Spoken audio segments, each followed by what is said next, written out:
So, people, top of the morning, get y'all lazy asses up so you can watch the goddamn video. Nah, peace and blessings, everybody. I want to talk about Jade Cargill situation, y'all. Man, I feel like they could have played this whole thing out far better than the way it played out so far. And no, put it like this. I wish they would have. I wish they would have. I never had confidence that they would. From the very time, the way this whole situation happened, and her absence, and this little half-ass, oh, I gotta find out what happened to my girl, Jade. Just the way it was, you know, and how now that all this is unfolded, Bianca isn't even invested into the story anymore. She's moved on to get her world title. There's no interaction with her and Naomi at all. Like it's like, okay, now we know the truth. We know who did it. Okay, let me move on. And Jade is supposed to be so close with Bianca, but Bianca's involvement, like I said, is non-existent now. They got her with this little goofy feud with Io Sky and Rhea Ripley, and this stuff just doesn't add up anymore, man. There's no more excitement. I mean, like, remember how back in the day when, like, Ultimate Warrior and Hogan were the last two in the fucking Royal Rumble, how the crowd went nuts, and you knew that this was leading to something, and the interaction, the build up to Warrior and Macho Man. You know, China never had any real female opponent to have those type of moments with. Nicole Bass was just a bodybuilder that, I guess, tried to learn how to wrestle, but she didn't really know what the fuck she was doing in there. You could see that in Nicole Bass. But China herself, remember how in the beginning the DX version of her was like, she was no joke, and then she trimmed down a lot, and they turned to this Playboy bunny smiling all the time, and then she had this crush over Eddie Guerrero, and now Eddie disrespects her. She's crying and carrying on, and they're trying to make you care about the character. Like, we understood what they were trying to do, but China didn't have that same aura of invincibility at that time. You know, the thing about it is Jade has never had it. In her AEW run, she was winning fights. She was winning these matches. Most of her matches were pretty much quick, but she was winning. And you looked for her to go on there and just crush people. That's what you expected her to do, right? But all of a sudden, what happens, these idiots don't know how to wait for a damn red light. The light is red, and they're turning on a damn red light. Wow. So anyway, you expected Jade to come in there and whoop some ass, and she did.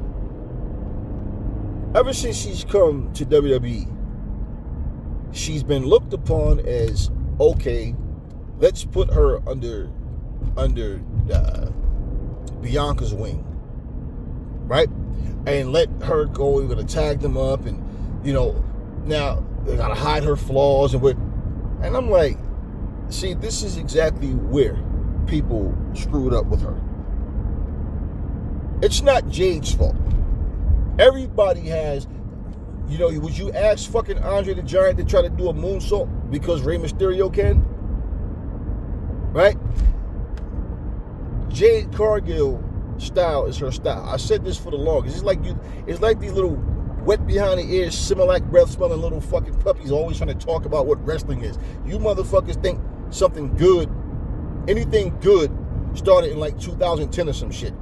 That's how most of you talk. You know, you always talk about who's the GOAT, who's the greatest of all time, and who did what, because you watch clips of things. You go back and watch. No, when you grew up in certain eras and you watch things develop, you've seen it all happen.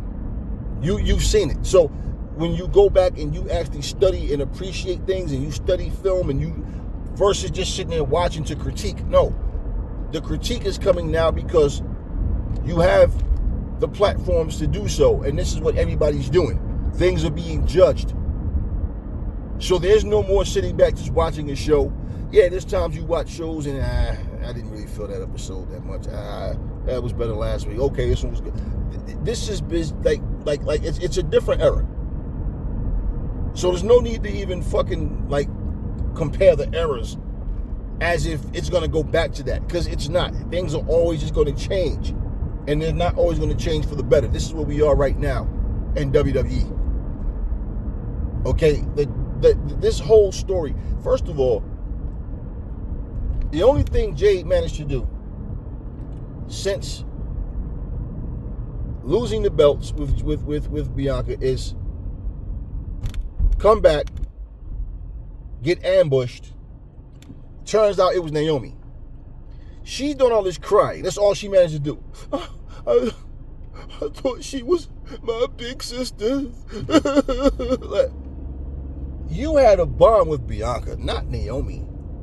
Naomi came out to help and align herself with you guys, but your real relationship was with Bianca. What? And she's sitting up here boo-hooing because she got betrayed by Naomi. Okay. So I'm looking at this, and this is the whole Liv Morgan and Raquel comes out taunting her. So Liv went from being terrified when she entered that Elimination Chamber match, right? And she took out Naomi. She came out the following week on the live event, Raw, SmackDown, or whichever one it was, and she took out Naomi, attacked her again. Okay. Yeah, Naomi's the one fired up and has all this rage, and all you were out for like several months. All you managed to do was come back and just put an attack on Naomi. Naomi she's not out for several months because of your attack. So your little revenge really was nothing. And there was no guarantee that Naomi was going to win the Elimination Chamber. So she can, even if she was to say, you ruined my chance at the, whatever. Nobody really expected Naomi to win that shit. We know it wasn't designed for her to win. So that would still be, even if they put that in the storyline, okay, it's a possibility you could have won, but we know you wasn't. But it's one of those things where this story is so, they watered this shit down. I feel like they didn't plan it well, and they had to just take the scraps that was left and say, okay, let's find a way to make these puzzle pieces fit, and try to camouflage it to make it look like everything went well, but it didn't. And we all can see that shit. For the people that don't understand, this is just lazy storytelling. Lame, lazy, typical BS storytelling. This was like, this story could have been far better than what it was, than what it is. But they didn't do this shit right, man. They really didn't do it right.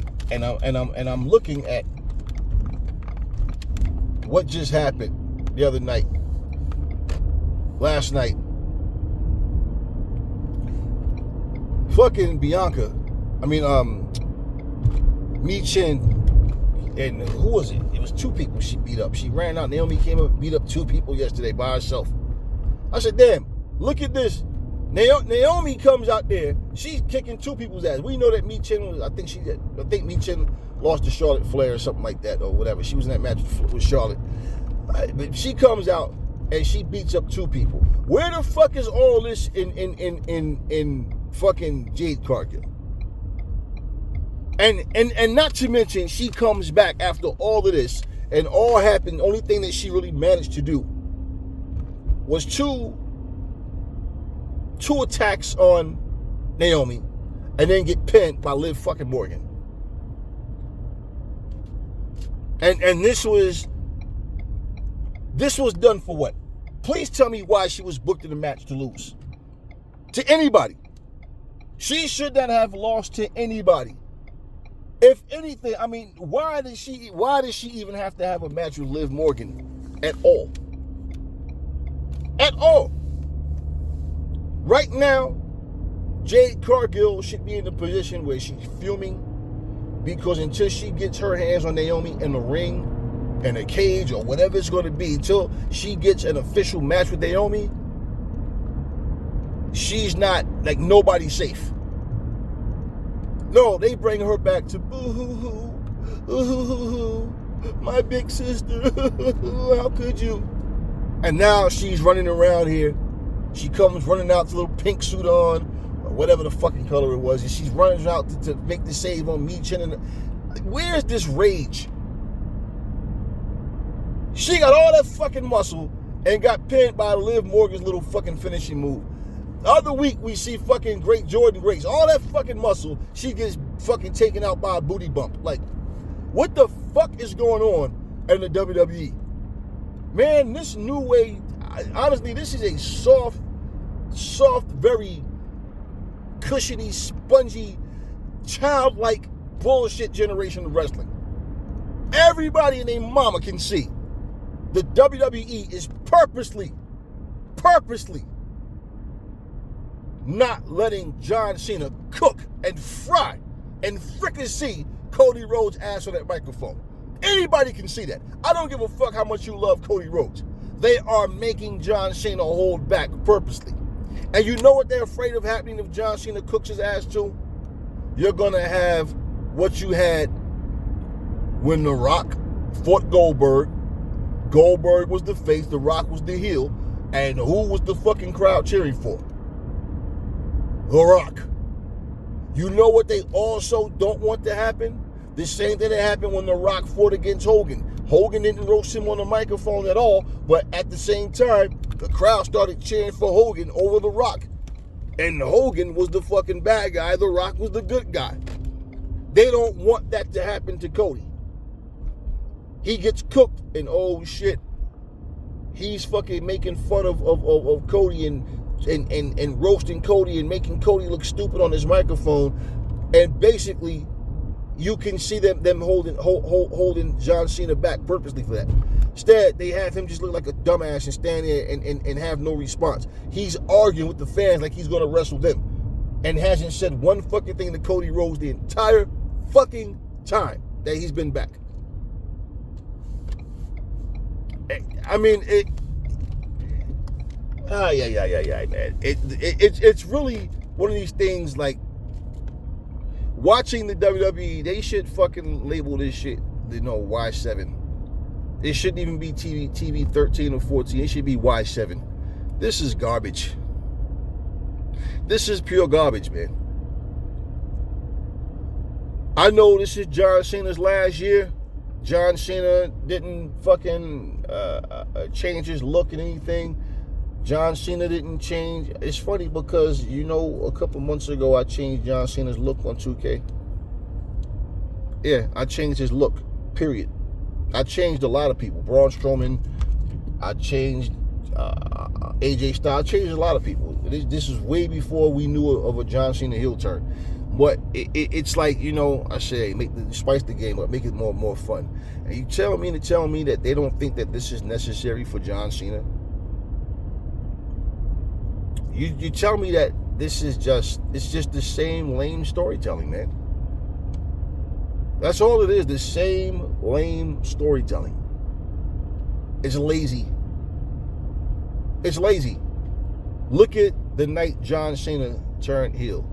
And look at the pop he got from the crowd for that. Look at the reaction. Look at what's happened since. Nothing. Just him coming out with the stupidest fucking story of how for 25 years the fans have used him. They never cared about him. They've been cheering this motherfucker for the past 5-6 years or whatever heavily now. He's become a fan favorite and everything. Right? Same thing. Look at Jade Cargill's pop when she come running out to save with that little. I mean, like seriously, it's like, yeah, everything they've completely sucked the life out of this whole Jade Cargill Naomi feud to where it's not even intriguing anymore.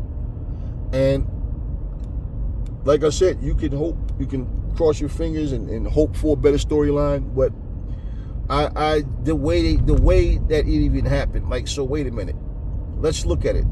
Jade Cargill wasn't beat up. She was pushed off of a platform or whatever the hell, loading dock or whatever the fuck. She was pushed off of this motherfucker, landed on the car windshield. Remember, under her left eye was all bruised up. Yeah, and she landed all like a cartoon character, like a comic drawing when they fall and they're all like, she's laying there like that from a push. But that push took her out. Okay. We seen Bill Goldberg punch through a fucking windshield. Remember that shit? Wasn't the smartest thing to do. But I'm just saying. So she's laying there on this cracked windshield. And all she's concerned about is coming back and basically pouring her heart out as to why. You had all this time to process this. You knew who did it to you. And now you're crying after all these months. Nobody saw you, no promos, no anything. I mean, this was ridiculous, man. This was ridiculous. And then the fucking tweet that she put out, talking about no worries, we made it, smiling emoji and fire emoji. Like, what? You're supposed to be beefing with Bianca or Naomi, and you're tweeting them. What is this? Sending pictures of you, posting pictures of you in the Bahamas in a bikini chilling. Then you come back off. I mean, we see. This is why. Like, if you go back to, I think it was AEW Revolution, when two of these women that's in that movie that just came out, okay, they made the comment. Tony Schiavone asked them, like, what did you learn about professional wrestling that you didn't know before? And remember, one of the women said, we know we're going to win before you do. And people were, oh, what? How could she disrespect wrestling? What the fuck do you mean, how could she disrespect wrestling? You wrestling fans are real fucking delusional morons. This is what it is. Let's be real. Who the fuck thinks professional wrestling is real? We're not talking about a real sport. A real form of, like a form of sports entertainment. Like, we know that they take punishment, they get hurt by mistake more than they do on purpose. But wait, I'm gonna show you the hypocrisy of professional wrestling fans. I don't care if you're just a spectator that just watch, or someone who does podcasts, or you have a YouTube channel or whatever. You guys are fucking delusional morons. Let me show you how the raw tards and the fucking smack nerds are so into nothing. Them saying, we know we're going to win before you do, is fucking facts. So you're upset because, and that's disrespect for this woman to speak facts. Two, I don't give a fuck if AEW fans or whoever felt some type of way. You're a fool if you did. This woman said that. That's what professional wrestling is. It's scripted. We know who's going to win before. I mean, there's times where, okay, last minute change of plans. Such and such is going to win. That's why the referees wear microphones in their ears as well. Okay, so, but it's scripted. It's not real. Okay, no, they're not really fighting. There's choreographed. They're going through the motions. They rehearse everything that they want to do. Sometimes they wing it a lot of times. But bottom line, it's scripted. Which one of you fools don't know that? And then two, how is that disrespectful? Listen to this. How is it disrespectful for her to just tell the truth and she learned something that she didn't know before? How many times have you seen a fucking wrestler to this very day? I just watched an old video of Too Cold Scorpio talking about his beef with Buff Bagwell and all this and different wrestlers. And you hear these guys sit here, well, you know, he couldn't sell tickets, so, you know, they had to put the belt back on me. And, you know, before he went out, you know, I just watched Ricky Steamboat talk about how Vince McMahon wanted him to do a finish where he gets carried out on a stretcher. And Ricky Steamboat is saying to Vince, like, Vince, how are people going to look at us? How are they going to look at the business, period? I get carried on the stretcher because I think he was booked to fight he was booked to fight 2 matches in one night. It might have been at a separate event, but we just seen Ricky Steamboat get carried on the stretcher. Now all of a sudden he's back in. That's what you call somebody thinking versus just careless storytelling. So because Vince can call the shots and he has the power, all right, I don't care what you think, Ricky, just do what I say. And he said he told him, if you're not going to go out on the stretcher, you're fired right now. And he said, okay, no problem. And that's how he got fired from the WWE. And you think about what Ricky Steamboat said versus what Vince was saying, he's right. How the fuck are you going to get carried out on a stretcher in a match, and then all of a sudden, the same night, here you come out, and you're fine? Yet, if it leads to storyline, you're gonna bring up the stretcher match. Oh, he was put on a stretcher, and this happened, and that happened. And I mean, but this is what I'm talking about with weak storyline. I don't care who it is. I don't care who's doing the stories. You guys take your feelings out of it and look at things for what they are. Your common sense should kick in. We know wrestling is scripted. For those of us that know it's scripted, we know. But for those people that sit up here and watch this stuff and complain about every little thing, how could they disrespect the business like that? What the fuck do you mean disrespect the business? Wait a minute. John Moxley gets suplexed onto Adam Copeland's spiked board. The whole crowd went nuts, and that was a holy shit moment. What did all of these podcasters do? Oh, that's too far. Oh, this could have happened, that could have happened. Oh, that was too risky, man, please. Mankind getting thrown off of the top of a fucking cage. He could have been paralyzed. Okay? He could have been paralyzed. But if the WWE had done that same move, oh, that was fucking insane. Oh, my God. Oh, that's what you would have got. It's because AEW is on fucking fire right now. And you've seen a complete change around. And all of a sudden now, all of a sudden now, oh, man, that was so risky. Mankind got thrown off of a fucking cage, crashed through a table, and his fucking tooth was in his fucking nose. Owen Hart, we know what happened to him. Okay? Trying to do what Sting used to do in WCW. And look at what happened. So things can always go wrong, yes. But it's always, if someone does some cool shit before the WWE, let's criticize it. Let's find something to complain about. That's all this was. I'm just cruising through my neighborhood, making this video because it's a very laid-back neighborhood. Not much going on, you know. As you can see, when you're on the main road, these fools don't know how to stop for fucking red lights. They actually turn on red lights here. But anyways, yeah, man. Just I mean, overall, this lackluster storytelling, man. I mean, and then, you know, with what's going on with Bianca, and honestly, with Bianca and Rhea Ripley and Io Sky, I really just kind of feel more like just get the match over with so we can have a conclusion, come to a conclusion, because storyline wise, man, they're all annoying, man. Man, as much as I love Rhea Ripley and Bianca Belair in the ring, man, they are just annoying as hell right now, man. Like Adam Pearce said a couple of weeks ago when he was talking to Rhea Ripley, it's like talking to a child, and she's like, yeah, put me in the match, yeah. It's just like what the fuck is happening in the WWE right now? What is actually happening? What the actual fuck is happening in the WWE right now?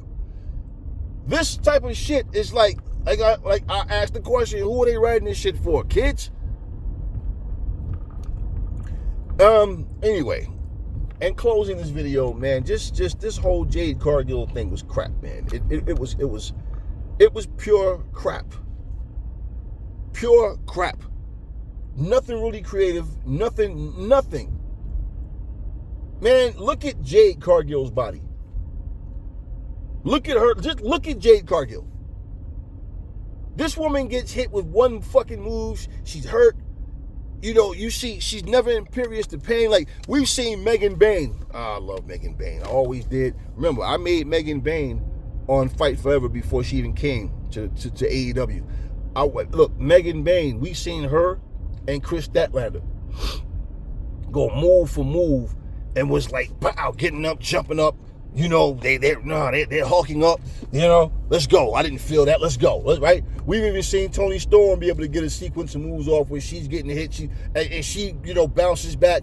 And yeah, you know, let's go. You know, Jade Cargill never does that shit. Jade Cargill gets hit with the softest little moves and she's all over the place. All that fucking muscle.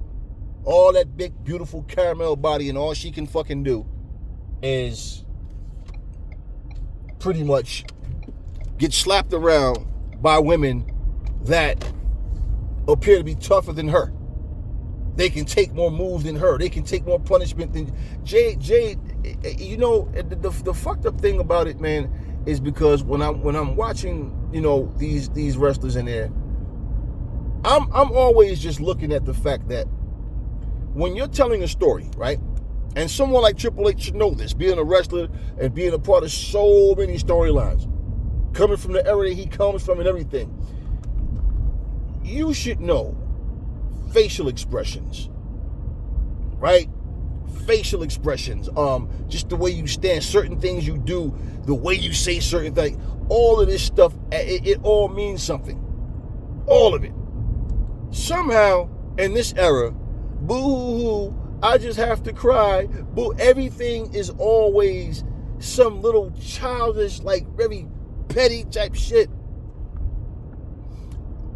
You know, I'm watching Harley Cameron, and I'm like, I love what they're doing with Harley Cameron's character. What's this guy, Max Caster? At some point, he's going to be that bad guy that's getting cheered. I see what they're doing with him. Now, does his character at some point get to the point where, hey, man, he's going to start winning matches again? And you know, because right now, he's going through this change, this character change. Let's you know, change things up now. We've been, you know, they claim to know more, right? I don't know if Billy Gunn is still there. I don't know if his ex-partner is still there. I don't know what's going on, but let's do things different. Let's spice things up. And this is pretty much what you see happening, right? So they're going through changes. So yeah, you always have characters that's like bozo, like funny, like that. But this, or you know, emotional, silly. But you have all of that. This shouldn't be Rhea Ripley. This shouldn't be Jade Cargill. This shouldn't be Bianca Belair. You know, this childishness, this whole, all of this stupidity, man. Like this is the type of thing where you really don't understand how they think this shit is cool. You could, I mean, even listening to the crowd reaction when these guys come out. Look at the ovation Jade used to get when she came out before. Now it's like, all right, she comes out now, who cares? All that big sexy muscle, and all she can fucking do is go in there and cry and get hurt with every little move, and basically that aura of invincibility is gone. I really, like, out of every stupid thing that they've done, I don't know if you guys got the same feeling when you saw it, but when I watched her get pinned by Io Sky, I don't give a fuck about the distraction and she got hit. You know, you see matches with kick out after kick out after kick out, right? But she gets pinned. And look, understand something. Look at the situation, first of all. She's just coming back. This is her first official match since she's been back, and she loses to a fucking tag wrestler right now. I mean, come on, man. Like, and yet you guys, oh yeah, Jade Cargill. You know, one thing that and this is nothing new. WWE smack nerds and WWE raw tards, they're just happy to see people leave AEW and come to WWE.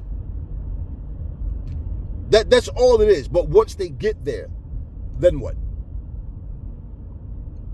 What happens once they get there? That's all y'all care about. Yay, you didn't win anything. Wrestlers are let go. Wrestlers come and go. They're released on their due to asking for release. They're released, or they're released against the, you know, even if they wanted to stay. Every company's gonna have it. Every company's gonna have it.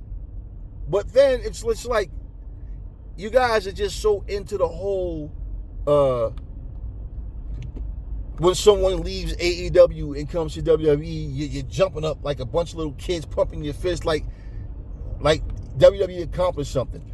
What the fuck? Let's be real. What has Andre Idolo, or whatever he calls himself nowadays, what has he done since he's been back in WWE that you even remember or care about? What has Penta been doing? He's nothing but the first match on every fucking Raw. And he's just always like he's in fucking Kaiser and this other fucking mountain goat looking guy. They've done nothing with Penta. Nothing. He's doing nothing. They do absolutely. Somebody actually said Thunder Rosa should go to WWE. Thunder Rosa is like 41 years old. What the fuck are they going to do with Thunder Rosa? Have her come out in NXT, getting pinned by some 20-year-old, or using her to get younger talent over, or maybe one day she goes to fucking SmackDown and they throw her in some little stereotypical group with Rey Mysterio, the Lucha World Order or whatever, and she does much of nothing but be a female version of Carlito or something. Like, what happens?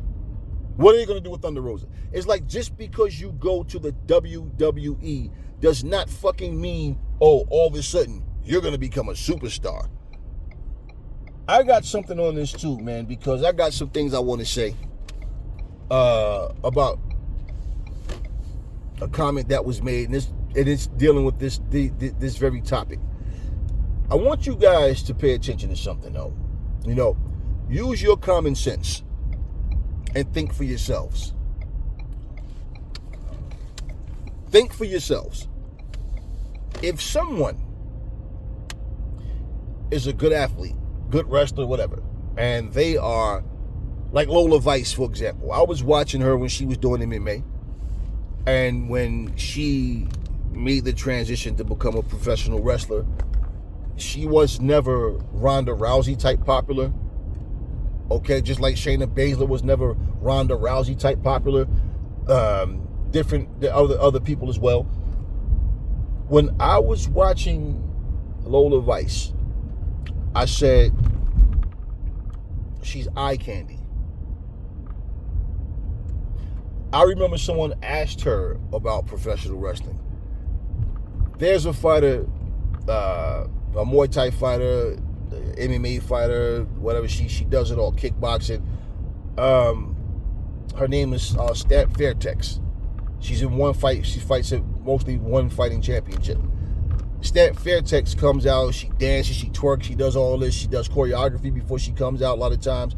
So, like at a big show. And so, it's one of these things where they asked Lola Vice about that. Like, she ever thought about professional wrestling. I don't know if it was planned, if that question was planned due to maybe, her knowing she was coming and that was a reason for them to bring it up, or if they just asked because the interviewer did say you come out like a lot of choreography, like what you see in wrestling and stuff. And so, but she basically had, and I said she's eye candy. I could see that working for her. Now, I don't know how good of a wrestler she is or can be, but look at Lola Vice. She's just been stuck on NXT, and all she does is get in some matches that people get in, like, oh, she's wrestling such and such, but nothing really. What have they done with Lola Vice? I mean, there's so many wrestlers. I mean, whether it's Braun Strowman, Drew McIntyre, I mean, so many people we can look at, and like, what are they doing with these people? It's just rah, they're in the WWE, right? If that's all you guys are concerned about, and then you want to lie to yourselves like you're watching a good, solid product because the WWE has these wrestlers, and now some of these same people you were booing or you didn't care about when they were in AEW or wherever, it doesn't matter, okay? It just shows you selfishness and stupidity. It's honestly like, for example, it's just like you live in a poor neighborhood and then one of your friends make it out, right? That person is living a better life at this point, right? That person is now in a position of, hey, I'm happy, right? I'm eating better. I have a better living environment, right? All these different things. And imagine you sitting here going, oh man, that motherfucker should come back to where we was, man. What's so special about where he is right now? Imagine that. You know how selfish you'd be? Okay, so if that person has made it out, that person forget where they come from, and then that person start looking down on you saying, oh man, I remember the neighborhood I was in. I remember that person, people, oh man, they don't want to do nothing with themselves. That's why they're stuck there, right? It just might be true for the people saying that. But now this person moves on. They go into a neighborhood, and all of a sudden now, they're dealing with racism. They're dealing with hateful people, and it's like, what, right? So it's like, well, hey, man, let's be real. You were more down to earth and more humble when you were in a different environment. Now, the point, what I'm saying is, people a lot of times don't change. It's already in them. It just takes something to happen for them to tap into it. So what happens is this, right? That experience might humble them. So they learn, you know what? I can't ever forget where I come from, and I need to always remember. Even though I was in a shitty neighborhood, I wasn't broke, I wasn't poor, but the neighborhood was the neighborhood was fucked up. But guess what? I moved to a place that wasn't necessarily better. Or you can live in a nice suburban neighborhood, everything is peaceful and cool, right? But then you got the rich neighborhood. You understand what I'm saying? There's always lessons to be learned. But for you to judge where somebody should or shouldn't be is bullshit. Now, how a person treat you and treat other people, that's something else. The comparison to AEW and WWE, well, you have a guy like Tony Khan who's a multi-millionaire, okay, fucking billionaire. You got a guy, well, no longer Vince McMahon, but bottom line, the machine of the WWE. So here's the deal. Tony Khan can pay wrestlers what WWE can pay them. Now, the value that they see in other wrestlers is up to the company, right? Just like when you hear people making WWE always, it's so funny how, see, the WWE is a lot like LeBron James. They think they can say what they want about whoever, like they just have it like that. There's no slaves and masters no more. Even though you got people that still have that same mentality. They think that they can say whatever because they always have something to say about something AEW is doing. AEW don't talk about WWE. And Tony Khan only answers questions that's asked. And he never bashes them, but he does tell the truth.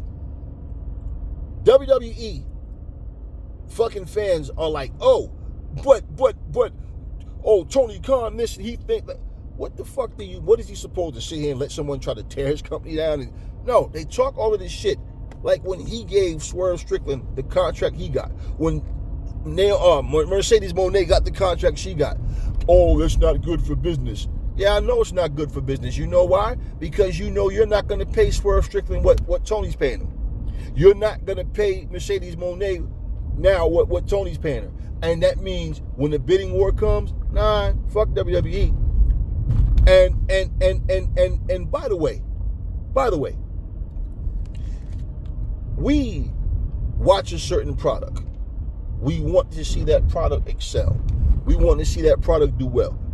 It's called the genre of professional wrestling. Let me speak for myself. Because a lot of you are just, oh, I'm only WWE and that's it. What? No. I watch as much wrestling as I can. It's like watching movies.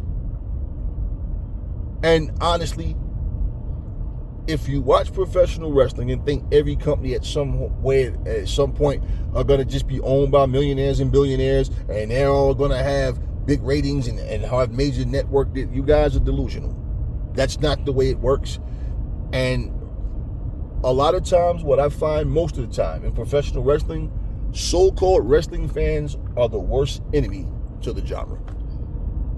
Because people are hypocrites, they're delusional, they don't even think about what's actually real. And when I hear people talking like, you know, this whole, oh, people disrespecting, wrestlers themselves disrespect wrestling.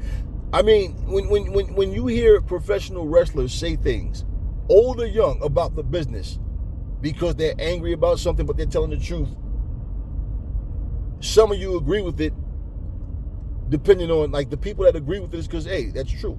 This is a human being with feelings here, man. Like, you don't treat people like that. But then you got people that have that I'm a slave to the machine mentality. Who are you to have feelings? If they want to disrespect you and use you, then so be it. And that was like even when Ty Mello said that Triple H, when she wanted out of her contract, and he told her, no, you're not going to get out of your contract and go run to the AEW. Oh, yeah. All these different people that left, when they came there, it was basically, oh, shit, guess what? Guess what? I'm happier over here in AEW. Now, all of a sudden, you getting your feelings. Why the hell should someone stay at a place where they're not welcome? We don't want to do anything useful or memorable with you, but we just, nothing of any real value, but we just want you.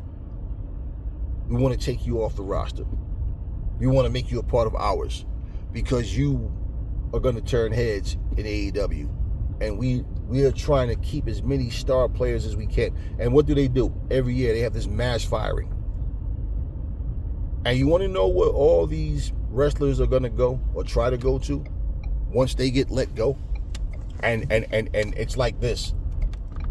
We will cheer for you. This is how you raw tards and you smack nerds are. Okay? Or you NX terrible fans. Okay? You guys don't care about the wrestlers. You only care about your own selfishness and your own ego. Because you think you have the right to tell another grown man or woman where they should go and where they shouldn't go. Mercedes Moné is as happy as she can fucking be right now. And all you guys are concerned about is trying to bash her and talk shit like, oh, she was better in WWE. How? How the fuck? At what point in the WWE was she holding multiple titles simultaneously? At what point did the WWE see her value and give her the treatment she's getting in AEW right now? At what point? Every fucking time I saw her come out with the belt and her music hits and the crowd goes nuts, it's like 2 fucking weeks later she comes out and she's no longer champion. So at what fucking point was Mercedes Moné ever better in WWE? Right now, look at the amount of time she's been in WWE. And somebody put like a 3-hour video of her, all her matches. And I'm like, man, this woman is really out here kicking ass, man. But no, you guys, all you care about, if right now she was the same character, same matches, but it was the WWE, oh, Mercedes has improved. This is the Mercedes we always wanted to see. We already know this. Come on, man. You the same fucking people who cheer for a fucking football team that's like fucking 4-10. Somehow you guys, oh man, we still got a chance. A chance to do what? Go buy tickets and go to the fucking Super Bowl and watch it? What chance do you have? This is what a lot of you, we know it's biased. Come on. We already know it. So, anyway, the Jade Cargill story, it flopped. It flopped. Nobody cares about it. Nobody's reacting to this shit. And it's really the type of situation where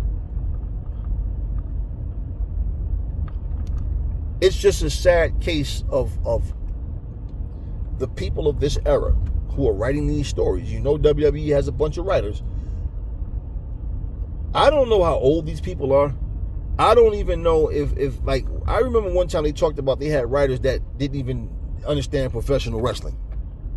And for all the people that's now starting to fucking say what I've been saying for the past couple of years, because like I said, a lot of you think anything that happened good, whether it's wrestling, basketball, boxing, movies, or whatever it may be, music, you guys think like 2010, 2015 or something, all of a sudden good things started happening. What the fuck are you talking about? What are you talking about? This stuff we've been watching has been pure garbage. But again, they dropped the ball with this storyline and they tried to make it huge. And I'm going to talk some more about this in another video, but I want to go a different direction because I got some things to address about Bully Ray. So I'm going to end this video and Talk to me in the comment section. This whole Jade Cargill situation could have been way better, man. And it should have been better. It deserved better than what it got. And I just really feel like with all of what actually did happen, it was a bunch of nothing. This is exactly what I told you guys. The outcome of this is going to be flat. It's going to be huge anticipation for her to come back, see what happens and what she looks like, because the time that she was out, the story just fell flat, right? There was no real effort about anything.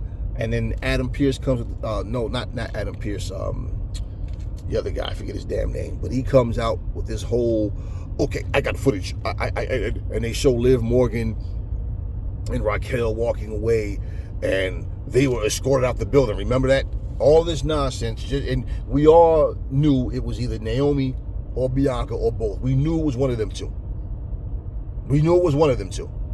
Now look at how Bianca reacted when she was in that pod at the Elimination Chamber, jumping all around, trying to get out. Now look at her involvement now. You never, even backstage, you've never seen her one time interact with Jade Cargill and say anything. You've never seen nothing.